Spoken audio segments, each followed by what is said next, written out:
and very good afternoon, everyone. I'm Sayukta from All About Skin Wellbeing, and I'm sure all of you must be doing really good.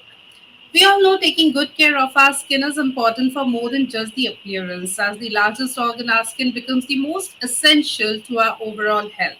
A fungal infection, which is the topic of today's discussion, is quite common on our skin or nails or even scalp. Fungal infections are diseases caused by a fungus. Mild fungal skin infections can look like a rash and can be really itchy and annoying. और आज उसी पर हम बात करने जा रहे हैं हमारे इस सेशन में फंगल इन्फेक्शन पर। और इस पर बात करने के लिए हमारे साथ स्किन एक्सपर्ट हैं डॉक्टर नितिशा अग्रवाल, जो हमारे साथ जुड़ी हैं गांधीनगर से। Doctor Nitisha Agarwal is an MBBS DNB DVL dermatologist, cosmetologist, skin specialist and hair specialist, and she has an experience of many years in this field. She is currently practicing at Skin and Spine Clinic, Gandhinagar. A very warm welcome to you, Dr. Nitisha Agrawal. Thank you, Samyukta. So, doctor, today we are going to talk about fungal infection. First of all, fungal infection क्या है, कैसे होता है, और वो कौन से body parts हैं जो ज्यादा प्रोन है, रिस्क पे है फंगल इन्फेक्शन के? Yes. So, जैसे कि हम जानते हैं कि फंगल इन्फेक्शन को हम नॉर्मल हिंदी भाषा में बोलते हैं कि दाद हो गई है, खुजली हो गई है, या फिर हमारे वहाँ गुजराती में बोलते हैं कि दादर થઈ ગયું છે। तो फंगल इन्फेक्शन जो है फंगस से होता है, और यूजुअली जब भी भेज वाला वातावरण होता है, या फिर हमें ज़्यादा पसीना होता है, या फिर हम हाइजीन मेंटेन नहीं करते हैं, तो उसकी वजह से होता है। या फिर एक इंसान को हमारे साथ में हुआ है तो उसकी वजह से हमें भी उसका इन्फेक्शन लग सकता है। मोस्ट कॉमन जगह जहाँ पर हमें फंगल इन्फेक्शन होता है तो ऐसी जगहों पे जहाँ पर पसीना ज़्यादा होता है, जहाँ पर खुली हवा नहीं आती है, तो ऐसी जगहों पे होता है, जैसे कि आर्म पिट्स में होता है, या फिर ग्रॉइंस में होता है, बिलो द ब्रेस्ट होता है फीमेल्स को। Even scalp is very common area जहाँ पर फंगल इन्फेक्शन होता है। फिर जो लोग शूज ज्यादा देर तक पहन के रखते हैं तो उनको फीट में फंगल इन्फेक्शन हो जाता है। बिल्कुल, और एक तरह से ये सबसे मुफीद समय भी है फंगल इन्फेक्शन पर बात करने के लिए, क्योंकि ये जो मौसम है बहुत गर्म है। कई जगहों पे थोड़ी बहुत बारिश शुरू हो गई है, तो ह्यूमिडिटी बहुत बढ़ गई है। हम सब पसीने की समस्या से बहुत जूझ रहे हैं, और हम में से कई लोग फंगल इन्फेक्शन की समस्या से जूझ रहे हैं। डॉक्टर नितिशा, आपसे ये भी जानना चाहेंगे, मेडिकल फील्ड में अक्सर कहा जाता है prevention is always better than cure. Anyway, we can prevent fungal infection. आपने कहा कि हाइजीन बहुत जरूरी है, तो उस पर भी हम चाहेंगे आप थोड़ी रोशनी डालें।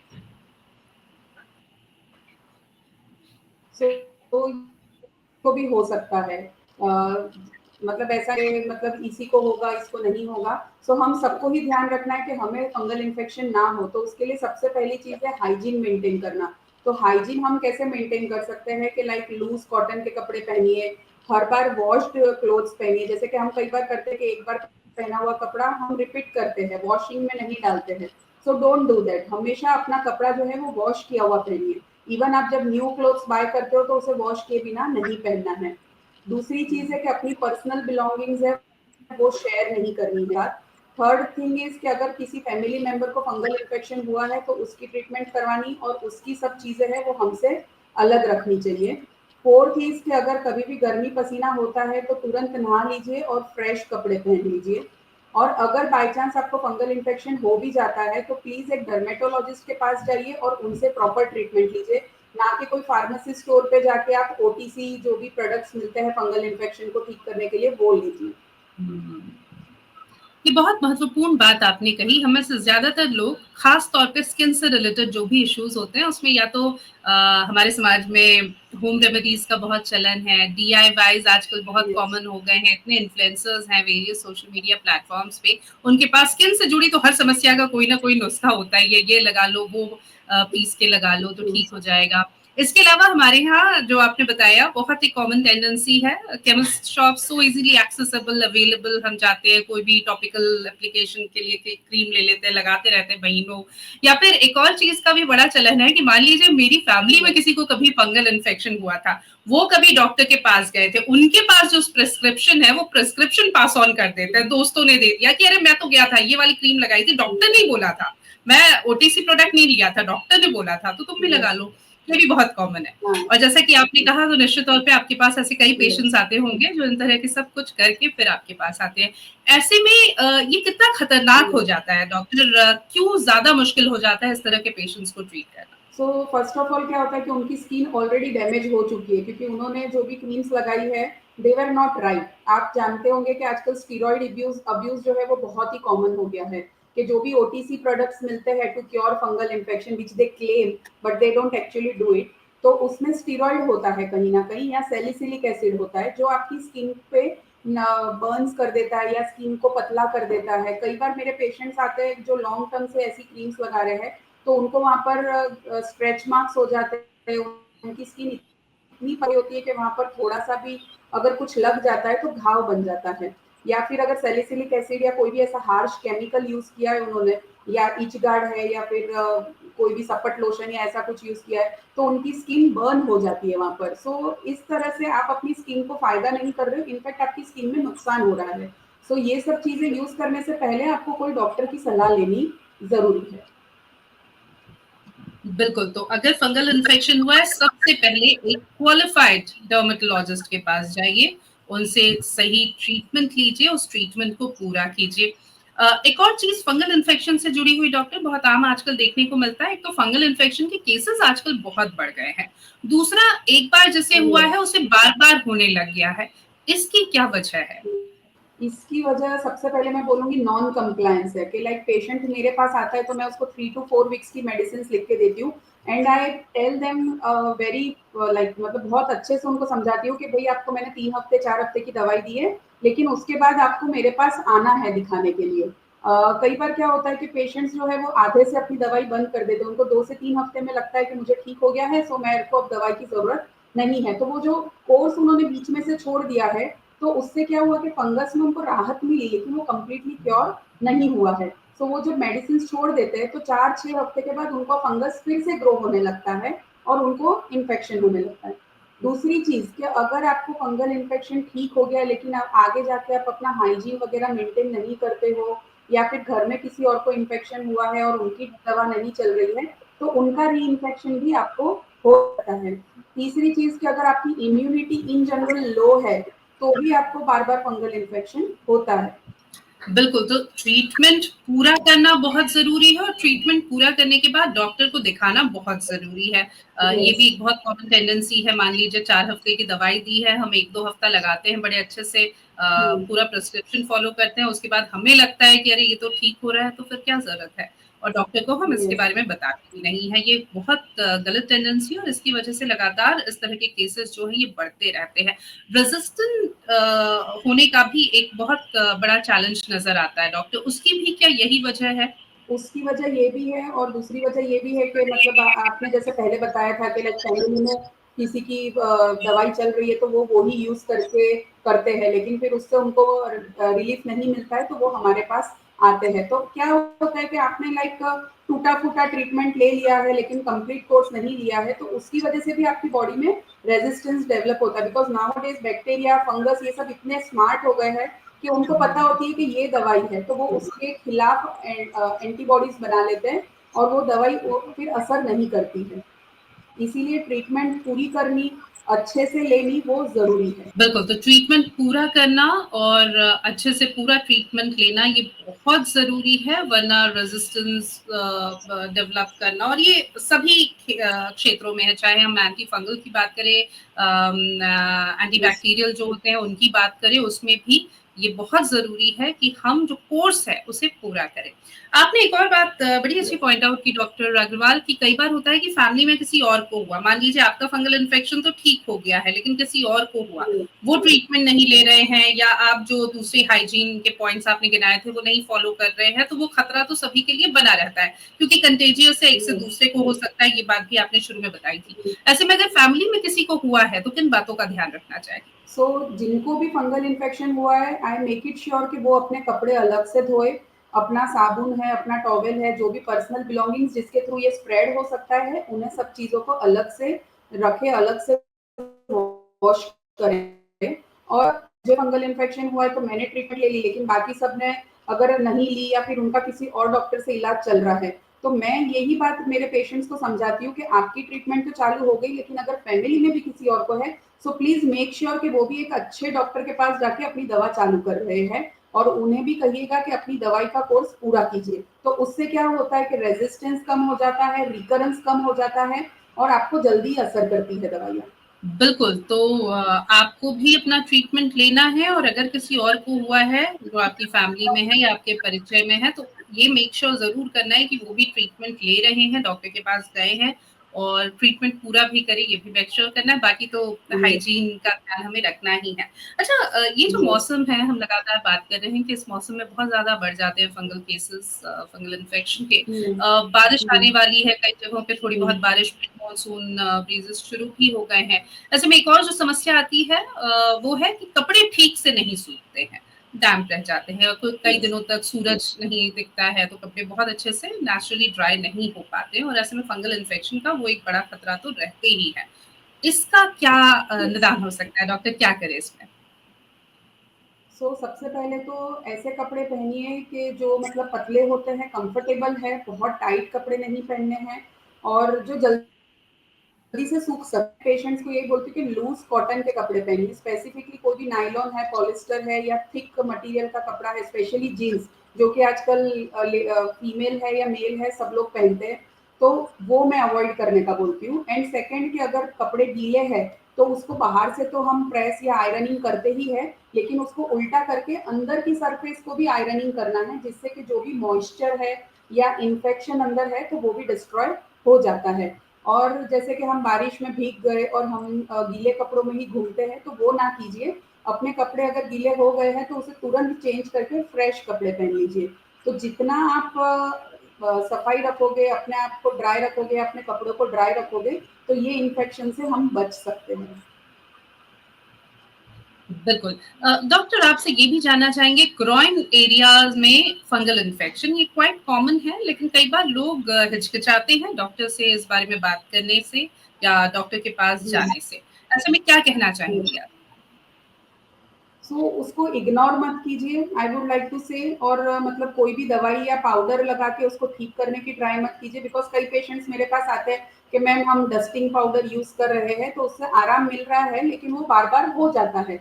प्लीज़ उसको ध्यान दीजिए। डोंट बी शाय, शर्म मत रखिए। अगर आप मेल हैं and if you are not comfortable with a female dermatologist, go to a male dermatologist, but at least अपनी प्रॉब्लम का सॉल्यूशन और उसकी ट्रीटमेंट लेना ज़रूरी है। अदरवाइज़ आपको तो इन्फेक्शन स्प्रेड होगा ही, but you can spread it to your family members as well. Please take treatment at proper time.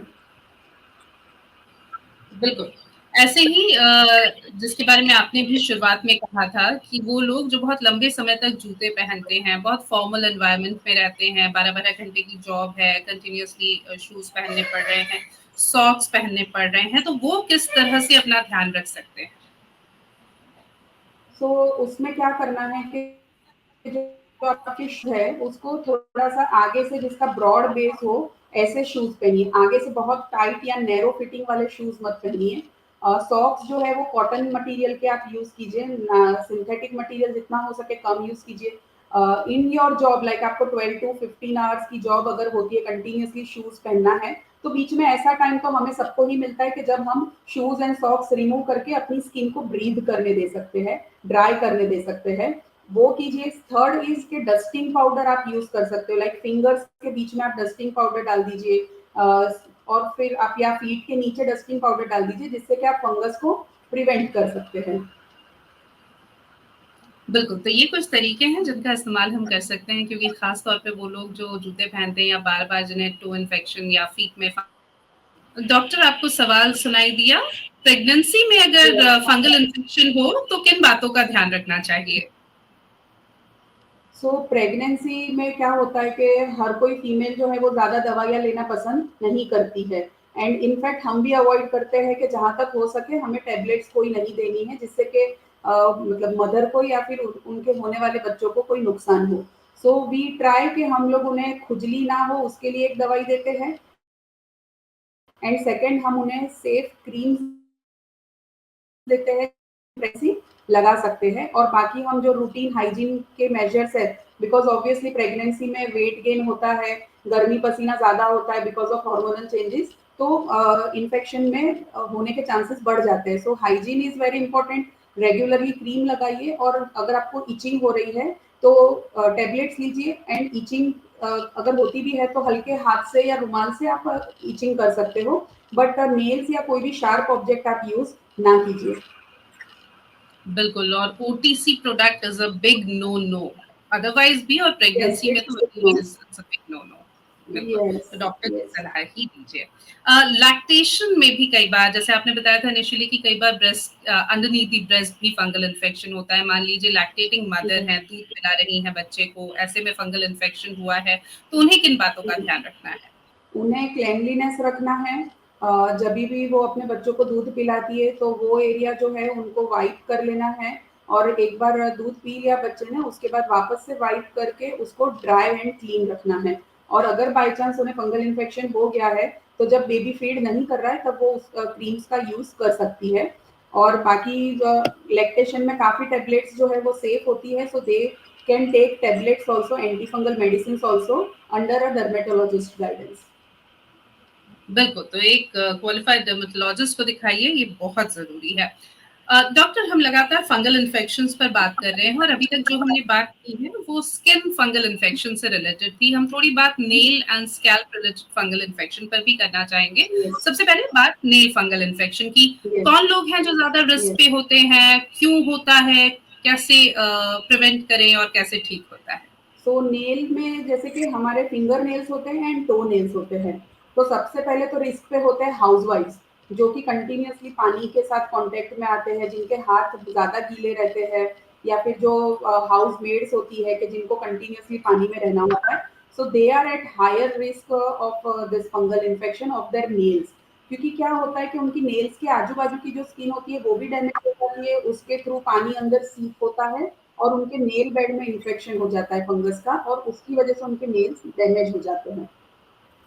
To nails की बात करें तो जैसे हमने बात की कि ऐसे ऑक्यूपेशन होते हैं कि जिनको शूज ज़्यादा पहनने पड़ते हैं, तो they are at risk, and plus हाउसवाइफ्स and housemaids are at risk. Third interesting at risk patients are those who get regularly manicure and pedicure done. तो कई बार क्या होता है कि ऐसे सलून्स भी होते हैं कि जिसमें इंस्ट्रूमेंट्स अच्छे से स्टरीलाइज नहीं किए जाते हैं। तो वो एक ही टाइप के इंस्ट्रूमेंट्स कई क्लाइंट्स में यूज करते हैं, तो they can also spread your fungal infection through that. And third कि वो लोग जब क्यूटिकल वगैरह पुश करते हैं या क्यूटिकल कट करते हैं तो उस टाइम पे अगर आपकी स्किन को डैमेज हो जाता है अराउंड द नेल्स, तो उसकी वजह से भी आपके जो चांसेस है फंगल इन्फेक्शन होने के वो बढ़ जाते हैं। सो ये सब चीज़ों का ध्यान रखना है कि जब हम मैनिक्योर पेडिक्योर करवाते हैं तो आप देखिए कि आपकी स्किन डैमेज ना हो। बिल्कुल, तो इन बातों का ध्यान रखना बहुत ज़रूरी है। ट्रीटमेंट की अगर हम बात करें डॉक्टर, तो नेल इन्फेक्शन ठीक होने में लगभग कितना वक़्त लेता है? डॉक्टर, आपको सो मेरी आवाज़ आ रही है? क्या क्वेश्चन? जी, नेल हाँ, आ इन्फेक्शन रही है। अगर हुआ है तो उसे लगभग ठीक होने में कितना वक़्त लगता है?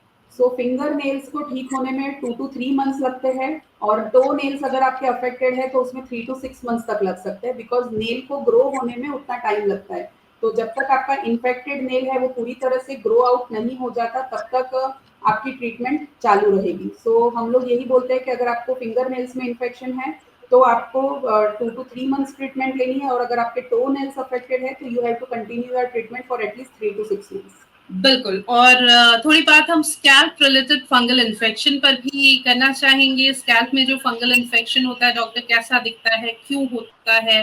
कैसे ठीक होता है? यस। सो स्कैल्प में फंगल इन्फेक्शन का सबसे कॉमन एग्जांपल है डैंड्रफ। जब अपना डैंड्रफ जो है वो बहुत ज़्यादा स्टिकी हो जाता है, कोई भी नॉर्मल एंटी डैंड्रफ शैम्पू से ठीक नहीं होता है, या फिर हमें कई बार पैचेस हो जाते हैं स्कैल्प में जिसके ऊपर से स्किन निकल रही है, तो उसकी वो सब जो है वो स्कैल्प के फंगल इन्फेक्शन होते हैं। बच्चों में खास करके बहुत कॉमन है स्कैल्प का फंगल इन्फेक्शन होना। कई बार उनको ऐसे बम्प जैसा हो जाता है फंगल इन्फेक्शन की वजह से। सो स्कैल्प का हाइजीन मेंटेन करना ज़रूरी है। मेरे कई पेशेंट्स होते हैं जो मुझे बोलते हैं कि हम लोग हफ्ते या 10 दिन में एक बार हेयर वॉश करते हैं, which is a absolutely wrong conception के बाल धोना ज़रूरी नहीं है। जितना हमारा बॉडी का हाइजीन मेंटेन करना ज़रूरी है, उतना ही हमारा स्कैल्प का हाइजीन मेंटेन करना भी ज़रूरी है। We should ideally wash our hair 2 to 3 times a week with a proper shampoo, जिससे कि हमारा जो भी रेगुलर स्वेट है या फिर ऑयल है सिक्रीट हो रहा है स्कैल्प में से, या फिर हमें धूल मिट्टी लग रही है, तो वो सब क्लीन होना ज़रूरी है। सो स्कैल्प का हाइजीन अगर मेंटेन करते हो, प्रॉपरली उसे वॉश करते हो, तो आप फंगल इन्फेक्शन से बच सकते हो। तीसरी चीज़ है ऑयलिंग। अगर आप हेयर ऑयल लगा के लाइक 2-3 दिन तक रहने देते हो और फिर वो ऑयल और आपका स्वेट एंड धूल मिट्टी सब मिक्स हो जाता है, तो भी आपके फंगल इन्फेक्शन ऑफ स्कैल्प होने के चांसेस बढ़ जाते हैं। तो अगर आप हेयर ऑयल लगा रहे हो तो सिर्फ ऊपर के बालों में तेल लगाइए, अंदर स्कैल्प में तेल मत लगाइए।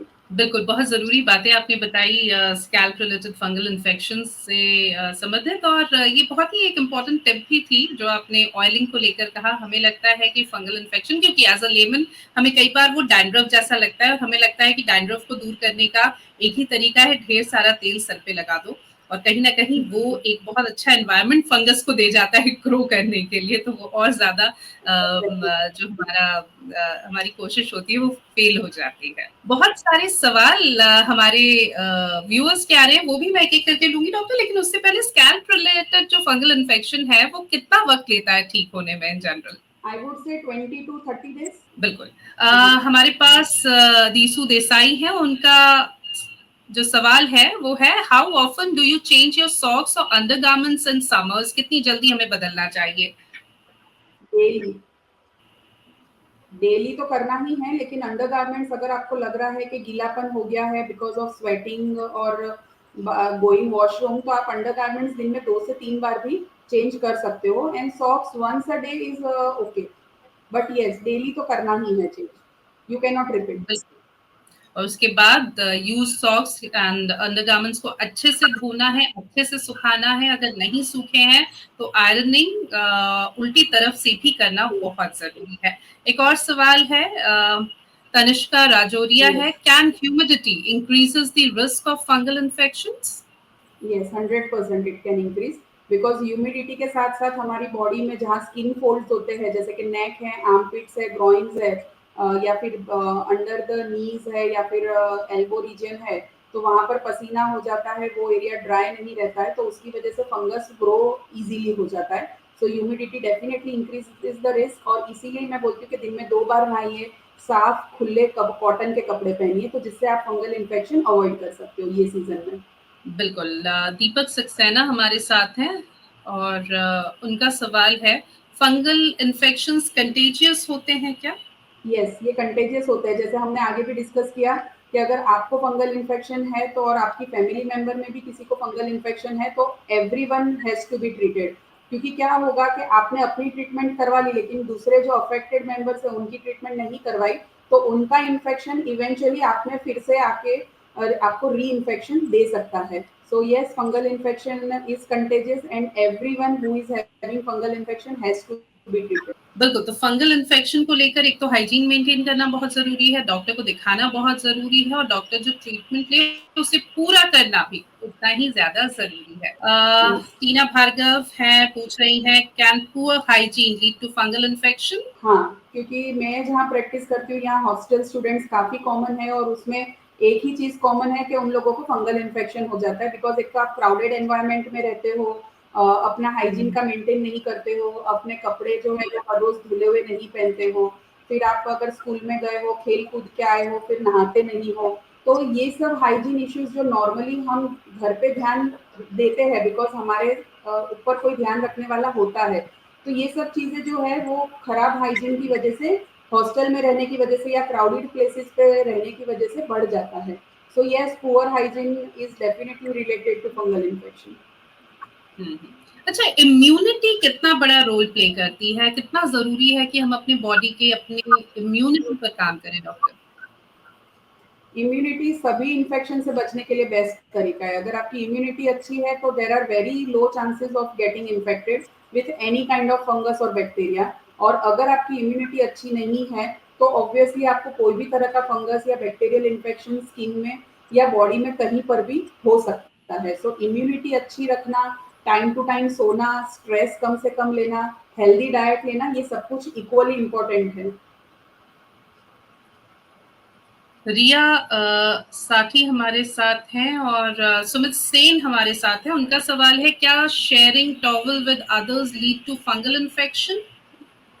यस अपना खुद का टॉवेल अपने पास ही रखने का, किसी और को यूज करने नहीं देने का, और किसी और का टॉवेल भी आप खुद को यूज नहीं करना चाहिए, बिकॉज अगर बाय चांस आपको या सामने वाले इंसान को फंगल इन्फेक्शन है तो you are spreading your infection amongst each other.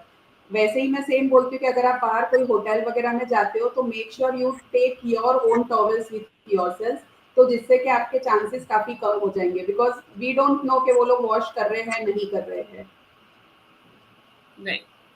रिया साथी हमारे साथ है और उनका सवाल है कि क्या फंगल इन्फेक्शन सीरियस है?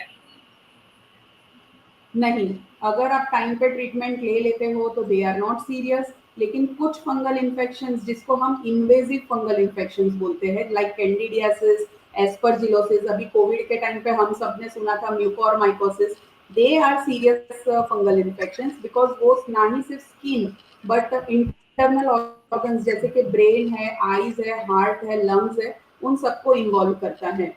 सो इम्यूनिटी जिसकी कम होती है, या कैंसर पेशेंट्स है, those who are going under cancer therapy, या फिर छोटे बच्चे हैं, प्रेग्नेंट फीमेल है, या फिर कोमॉर्बिडिटीज वाले जो पेशेंट है जिनको डायबिटीज है, किडनी इश्यूज है, तो उन सबकी इन जनरल इम्यूनिटी कम होती है, तो इन्वेजिव फंगल इन्फेक्शंस उनमें होने के चांसेस बढ़ जाते हैं, which are kind of serious, but they are also curable, but उसमें कॉम्प्लिकेशंस होने के चांसेस बढ़ जाते हैं। लेकिन जो सिर्फ स्किन पे होते हैं फंगल इन्फेक्शंस, वो सीरियस लोगे तो आपको विदाउट एनी कॉम्प्लिकेशंस ट्रीटमेंट हो जाता है आपका। बिल्कुल। डॉक्टर, क्योंकि हम लगातार फंगल इन्फेक्शन पर बात कर रहे हैं और ऐसे में किस तरह से हाइजीन मेंटेन करना है, किस तरह से प्रिवेंटिव मेजर्स क्या हो सकते हैं, उस पर हमने बात की, ट्रीटमेंट किस तरह से पॉसिबल है। एक बहुत ही आम सा सवाल है कि एज अ लेमन कई बार हम नहीं समझ पाते कि जो हमें हुआ है वो फंगल इन्फेक्शन है। तो हमें लगता है कि शायद Yes. कोई एलर्जी होगी, या कई बार किसी दूसरे इन्फेक्शन को भी हम फंगल इन्फेक्शन समझ लेते हैं और खुद से एंटी फंगल मेडिकेशन लेना शुरू कर देते हैं। तो ऐसे में अगर आप हमें बताएं कि कैसा दिखता है फंगल इन्फेक्शन, और जब कोई पेशेंट आपके पास आता है तो क्या सिर्फ फिजिकल इन्वेस्टिगेशन से ही आप बता देते हैं या कोई टेस्ट भी रिकमेंड करते हैं डायग्नोसिस के लिए? ओके, सो सबसे पहले फंगल इन्फेक्शन जो होता है, एक तो वो बहुत ही इची स्किन कंडीशन है, यानी उसमें खुजली होना बहुत ही आम बात है। दूसरी चीज़ है कि जहाँ पर हमारे स्किन फोल्ड होते हैं, ये यूजुअली उस एरिया से स्टार्ट होता है। तीसरी चीज़ है वो रिंग जाना जाता है, यानी कि उसका रिंग शेप स्ट्रक्चर होता है, जिसमें सेंट्रल में क्लियरिंग होता है और आजू बाजू में रेड कलर का मार्किंग होता है, और उस पे से हल्के हल्के से स्किन भी निकल रही होती है। सो इसीलिए उसको रिंगवॉर्म इन्फेक्शन बोलते हैं, यानी कि फंगल इन्फेक्शन। अभी अगर बाय चांस हमारे पास पेशेंट आता है और कई बार ऐसा होता है कि उसने बहुत सारी टाइप की क्रीम्स लगा ली है, and we are not sure कि whether it is fungal infection और a simple dry skin condition, तो हम पेशेंट को ये बोलते हैं कि आप जो भी क्रीम्स लगा रहे हो वो बंद कर दीजिए थोड़े दिन के लिए। You just apply a plain moisturiser, and after few days when he comes back, तो हमें पता चल जाती है कि ये सिर्फ ड्राई स्किन कंडीशन थी या फिर फंगल इन्फेक्शन था। अगर स्किन टेस्ट हमें करना होता है तो we go for skin scraping, यानी कि एक छोटा सा ब्लेड लेके हम ऊपर की स्किन को रिमूव करते हैं, स्क्रैप करते हैं, और उसको लेबोरेटरी में टेस्ट के लिए फंगल एलिमेंट्स और नॉट। बिल्कुल। हमारे एक व्यूअर ये भी जानना चाह रहे हैं, क्या फंगल इन्फेक्शन अपने आप ठीक हो जाता है? Can it cure on its own? बहुत rarely, if you are lucky enough तो हो सकता है, बट मैंने कभी नहीं देखा कि कोई पेशेंट में फंगल इन्फेक्शन हुआ है और वो खुद से ठीक हो गया हो। हाँ, अगर आपको छोटा मोटा like I will say 1 centimetre 2 centimetre जितना अगर एक पैच हुआ है, तो वो कई बार ऐसा होता है कि अगर आपकी इम्यूनिटी अच्छा है, हाइजीन अच्छा है, तो वो ठीक हो सकता है, बट 99.99% केसेस में आपको दवाई लेनी ही पड़ेगी। डॉक्टर, एक तो है कि हमें किसी दूसरे से फंगल इन्फेक्शन हो सकता है। क्या हमारी ही, अगर मान लीजिए किसी एक जगह फंगल इन्फेक्शन हुआ है एक पार्ट में, उससे हमारी ही बॉडी में दूसरी जगह भी फंगल इन्फेक्शन हो सकता है? हाँ, इट्स हाईली कंटेजियस। तो क्या होता है, एक जगह से दूसरी जगह स्प्रेड होना इट्स वेरी कॉमन, बिकॉज हम स्क्रैच करते हैं। अभी जैसे मुझे हाथ पे हुआ है और मैंने उसको स्क्रैच किया, और मैंने वही फिंगर नेल्स दूसरी जगह पे यूज किए to scratch, so I am basically transferring my infection from one place to another place. या फिर हमारे खुद की क्लोथिंग है या पर्सनल आइटम्स है, उसकी वजह से भी हमारे बॉडी में स्प्रेड होता है। बिल्कुल, तो इसीलिए और ज़्यादा ज़रूरी हो जाता है कि हम अपना जो है ट्रीटमेंट कराएँ और ट्रीटमेंट प्रॉपरली कराएँ, ताकि दूसरे भी हमसे बचे रहें, हमारा इन्फेक्शन भी ठीक हो और हमारी बॉडी भी बची रहे हमारी ही बॉडी के एक पार्ट से इन्फेक्शन को ट्रांसफर करने में। डेफिनेटली। कई लोग ये पूछ रहे हैं डॉक्टर, हमारे जो व्यूअर्स हैं, कि अगर मान लीजिए फंगल इन्फेक्शन हुआ है, तो क्या इस हालत में हम स्विमिंग या दूसरे इस तरह के जिम जाना ये सब कर सकते हैं? I would tell to avoid, because क्या होगा कि एक तो पसीना ज्यादा होगा, तो उसकी वजह से आपकी जो प्रॉब्लम है वो बढ़ सकती है। दूसरी चीज है कि स्विमिंग इसलिए मना कर रही हूँ because swimming is a common public pool, तो आप उसमें जा रहे हो तो आपका इन्फेक्शन आप दूसरों को भी स्प्रेड कर रहे हो। तो आई विल सजेस्ट के 2-3 हफ्ते के लिए आप मत जाइए। आपकी ट्रीटमेंट एक बार स्टार्ट हो जाए, यू फील कि your skin is getting better, then you can start all this activities. और जिम में ऐसा है कि आप लाइट एक्सरसाइज कर सकते हो, जिसमें कि आपको बहुत ज़्यादा स्वेटिंग ना हो, और बस अपना पर्सनल बिलोंगिंग्स शेयर नहीं करना, अपना हाइजीन मेंटेन करना है। लाइक पोस्ट जिम आपको तुरंत एंड वेयर फ्रेश क्लोथ्स, तो ये सब का ध्यान रखना है, बट स्विमिंग अवॉइड करिए प्लीज। हुँ। और वो लोग जिन्हें जो एक तरह से कहें कि रिस्क पे है फंगल इन्फेक्शन के, वो किसी भी वजह से हो सकता है वो डायबिटिक हो सकता है उन्हें बार-बार फंगल इन्फेक्शंस होते हों, या दूसरी कोई वजह हो। ऐसे लोग कई बार जब मान लीजिए मेट्रो में ट्रैवल कर रहे हैं, बसेज़ में, पब्लिक ट्रांसपोर्टेशन का यूज़ कर रहे हैं, जिम जा रहे हैं और हो सकता है उनसे ठीक पहले ही वहाँ पर कोई फंगल इन्फेक्शन लिए व्यक्ति बैठा हो या उसके पास टच किए हों।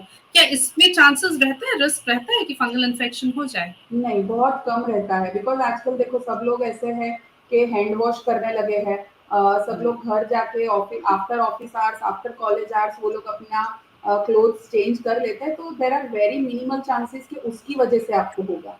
वेरी क्लोज कॉन्टैक्ट्स या फिर रिपीटेडली उस इंसान के कॉन्टैक्ट में आने से आपके चांसेस बढ़ जाते हैं। But once in a while ऐसा होगा तो उसकी वजह से आप you are not at risk of getting fungal infection. बिल्कुल, पोस्ट कोविड हमने कई तरह के बदलाव देखे हैं। कोविड ने हमें जो बहुत सारी यस, चीज़ें सिखाई हैं, उसमें से एक पर्सनल हाइजीन ज़रूर है। तो हमने एटलीस्ट हाथ यस। धोना, कपड़े बदलना, बाहर से आकर ये कुछ चीज़ें तो ज़रूर अडॉप्ट की है, which is really good. Fungal infection को लेकर डॉक्टर, मान लीजिए जो पेशेंट है, उसके कपड़े हैं, उन्हें अलग से धोना है, वॉशिंग मशीन में सबके साथ नहीं धोना है। तो अलग से जो यस। धोना है वो भी क्या गर्म पानी में धोना है, फिर उनको आयरन करना है? क्या वहाँ पर चीज़ें ध्यान में रखनी चाहिए? नहीं, गर्म पानी में या डेटॉल डाल के धोने की कोई ज़रूरत नहीं है, सिर्फ़ आप अलग से उसे अच्छी तरह से धो लीजिए और उसे उल्टा करके धूप में सुखा दीजिए। और अगर धूप नहीं आ रही है तो कोई बात नहीं, लेट इट एयर ड्राई, हवा से उसे सूख जाने दीजिए, और एक बार वो सूख जाए तो उसको अंदर-बाहर से अच्छे से आयरनिंग करके उसको आप पहन सकते हो। कई बार ऐसा होता है कि जैसे विंटर वेयर्स है, हम लोग बहुत टाइम से उसको अंदर कबर्ड में रख रहे हैं और नेक्स्ट टाइम जब हम उसे पहनने को निकाल रहे हैं, तब हम उसे हुँ, वॉश नहीं करते या धूप में नहीं रखते और फिर डायरेक्टली पहन लेते हैं। तो उसकी वजह से भी देयर आर चांसेस कि आपको फंगल इन्फेक्शन हो सकता है। तो ऐसे कपड़े जो आप रेगुलरली नहीं पहनते हो, बहुत दिन के लिए अंदर कबर्ड में रखे हुए हैं, तो प्लीज़ पहले उसको धूप में रख दीजिए या खुली हवा में रहने दीजिए और फिर आप उसे पहनिए। So that way also you can prevent getting fungal infection. फिर हम लोग शोरूम्स में जाते हैं, हमने कपड़ा खरीदा और तुरंत हमने आके पहन लिया, तो उसकी वजह से भी हुँ। You can get fungal infection. तो हमेशा कोई भी नया कपड़ा वॉश किए बिना मत पहनिए। बिल्कुल, इसीलिए शायद पहले हमारे घरों में कपड़े को धूप दिखाने की एक परंपरा थी, यस, मैट्रेस को, इस तरह की चीज़ें जो बहुत रेगुलरली धुलती नहीं है या बहुत समय से रखी रहती है, उनको धूप दिखाने की परंपरा शायद इसी वजह से हाँ, थी। अम, डॉक्टर, यस, क्योंकि इस पूरे सेशन में जो एक बहुत महत्वपूर्ण बात निकल कर सामने आई है, वो ये है कि हाइजीन मेंटेन करना या जो प्रिवेंटिव मेजर्स हैं, they go a long way in preventing fungal infections. तो चूँकि एक तरह से हम कंक्लूजन की तरफ है इस पूरे सेशन के, एक बार अगर आप फिर से जो प्रिवेंटिव मेजर्स हैं उनके बारे में हमें बताएं। सो सबसे पहले तो प्रिवेंटिव मेजर्स के अगर आपको बचना है फंगल इन्फेक्शन के लिए, तो सबसे पहले तो डेली 2 टाइम्स नहाना है। सेकंड, अपनी पर्सनल बिलोंगिंग्स जैसे कि टॉवल्स है, साबुन है, वो शेयर नहीं करना है। थर्ड, के बहुत ज़्यादा पसीना है, गर्मी है, तो प्लीज़ उस कपड़े बदलते रहिए अपने। फोर्थ इज कि जितना हो सके गर्मी की सीजन में या ह्यूमिडिटी वाले वातावरण में लूज खुलते हुए कॉटन के कपड़े पहनिए। Thick clothes, jeans, nylon, polyester के क्लोथ्स अवॉइड कीजिए। और अगर हो जाता है तो प्लीज डर्मेटोलॉजिस्ट के पास जाके प्रॉपर कोर्स लीजिए। मत छोड़िए ओटीसी केमिस्ट की दुकान पे से जाके कोई भी XYZ मेडिसिन खरीद के लगाइए मत। बिल्कुल। और चलते-चलते कोई संदेश डॉक्टर जो आप हमारे व्यूअर्स को देना चाहें या कोई टेक होम मैसेज हम लोगों के लिए? सो बी हेल्दी, अच्छे से खाइए, दिन में 10 से 12 ग्लास पानी पीजिए, हेल्दी फूड खाइए, जितना हो सके टाइम पे सो जाइए, 6 से 8 घंटे की नींद पूरी कीजिए। बिकॉज़ आजकल ऐसा है कि नींद पूरी हो ना हो लेकिन मोबाइल्स देखना बहुत ज़रूरी है। तो प्लीज़ मोबाइल्स को साइड में रख के नींद पूरी कीजिए, अपनी इम्यूनिटी पे वर्क कीजिए, तो आपको कोई भी तरह का स्किन या कोई भी तरह का इन्फेक्शन होने का चांस कम हो जाएगा। और अगर आपको कोई भी स्किन रिलेटेड या हेयर रिलेटेड इन्फेक्शन होता है, तो प्लीज़ एक प्रॉपर क्वालिफाइड डर्मेटोलॉजिस्ट के पास जाके ट्रीटमेंट लीजिए। केमिस्ट है या फिर कोई भी सेल्फ क्लेम्ड डर्मेटोलॉजिस्ट के पास मत जाइए। प्लीज़ वेरीफाई द डिग्रीज़ कि वो एक्चुअल डर्मेटोलॉजिस्ट है या नहीं, और फिर उनकी सलाह के साथ में दवाई लीजिए। Please take care of your skin. बिल्कुल, क्वैक्री बहुत बढ़ गई है, तो कई बार जिन्हें बहुत आम भाषा में हम कहते हैं ना झोला-छाप डॉक्टर, यानी जिनके पास प्रॉपर डिग्रीज़ यस। नहीं है लेकिन क्लिनिक्स चलाते हैं और स्किन के मामले में तो ऐसे बहुत भले ही वो झोला-छाप दिखते ना हो, दिखते बहुत हाई प्रोफाइल है, लेकिन है। तो क्वैक्री इज़ रैपिडली इंक्रीज़िंग, फिर ओटीसी तो है ही, ओवर द काउंटर प्रोडक्ट्स हम लेते हैं, इस्तेमाल करते हैं, which is very harmful. Yes. इन सब चीज़ों से हमें बचना है, सही व्यक्ति के पास जाना है, सही डॉक्टर के पास जाना है, जो एक क्वालिफाइड डर्मेटोलॉजिस्ट है, उनकी डिग्रीज़ आपको उनके क्लिनिक में बिल्कुल फ्रेम की हुई यस। दिखेंगी, तो आप ज़रूर देखें। ये आपका हक है एज़ अ पेशेंट और सही डॉक्टर से सही सलाह लीजिए और उस सलाह को मानिए, उसे पूरा कीजिए, ट्रीटमेंट पूरा कीजिए, ये बहुत ज़रूरी है और फंगल इन्फेक्शन के केस यस। में तो आज हमने समझ लिया कि ट्रीटमेंट पूरा नहीं करेंगे तो रेज़िस्टेंट डेवलप हो जाएगा, फिर जो है उस लेवल की दवाइयाँ काम ही नहीं करेंगी, बहुत स्ट्रॉन्ग दवाइयाँ देनी पड़ेंगी, जो एक तरह से हमारी हेल्थ के लिए ही अच्छी नहीं है और बार-बार फंगल इन्फेक्शन भी होता रहेगा। इन सब से बचना है, प्रिवेंटिव मेजर्स अपनाइए, हो गया है तो डॉक्टर के पास जाइए और डॉक्टर जो कह रहे हैं, उसे पूरी तरीके से पूरा कीजिए, ट्रीटमेंट पूरा कीजिए। बहुत-बहुत शुक्रिया एक बार फिर डॉक्टर नितिशा अग्रवाल जी आपका हमारे साथ जुड़ने के लिए। Thank you so much. बहुत अच्छी बातचीत आपसे हुई, बहुत ही इन्फॉर्मेटिव ये सेशन रहा और मुझे लगता है फंगल इन्फेक्शन जो अब बहुत ही आम हो गया है, केसेस भी बहुत बढ़ने लगे हैं, तो काफ़ी अच्छा ये सेशन भी यस। हमारे व्यूअर्स के लिए रहा होगा और व्यूअर्स के का भी हमें बहुत अच्छा पार्टिसिपेशन मिला है, बहुत सारे सवाल जिनके यस। जवाब भी डॉक्टर ने दिए। तो एक बार फिर डॉक्टर अग्रवाल आपका बहुत-बहुत शुक्रिया, आगे भी किसी और विषय पर आपसे हम ज़रूर थैंक यू। चर्चा करेंगे। My pleasure. Thank you so much. Thank you, doctor and viewers. Thank you for your active participation. For more information and updates on skin health and care, stay connected on our FB page all about skin well-being. We are also available on YouTube, Twitter, and Instagram. Thank you and have a great day ahead. Goodbye.